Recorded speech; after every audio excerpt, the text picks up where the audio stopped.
dumaan yung kapitbahay ko, magiinuman daw kasi may namatay na kasing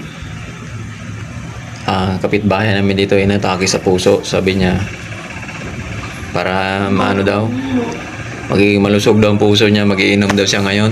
Para pinaparinggan niya ako na makisali. Sabi ko naman sa kanya, okay pa naman yung puso ko, yung bulsa lang hindi, sabi ko. Ngayon, na-curious ako, karoon ako ng kamalayan. Meron nga bang benepisyo ang ang pag-inom ng alak sa puso? Kasi yun yung kadalasang naririnig ko sa mga karamihan na good for the heart daw yung pag-inom ng alak. Kung konti lang. Ngayon, nag-research ako kay Google.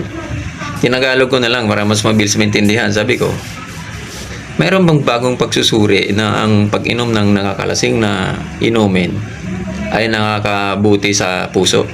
Sumagot naman si Google. Sabi niya, walang bagong pagsusuri na nagpapatunay na ang pag-inom ng alak ay ligtas o mabisang gamot sa puso, sabi. Ayon sa mga pinakabagong pag-aaral, ang mga nakaraang paniniwala ng kaunting pag-inom ng alak ay nakakabuti sa kalusugan ay pinalawig at pinabulaanan na.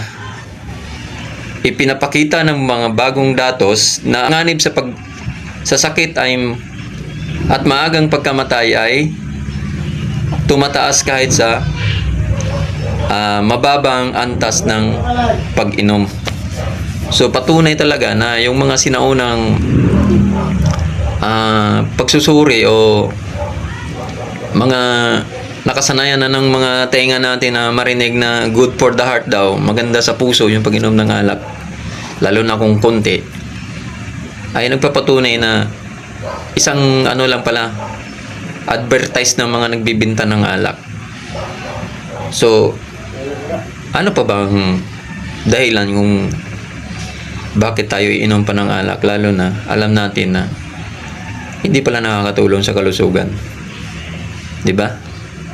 Ayun. Ikaw nga, mag-isip ka.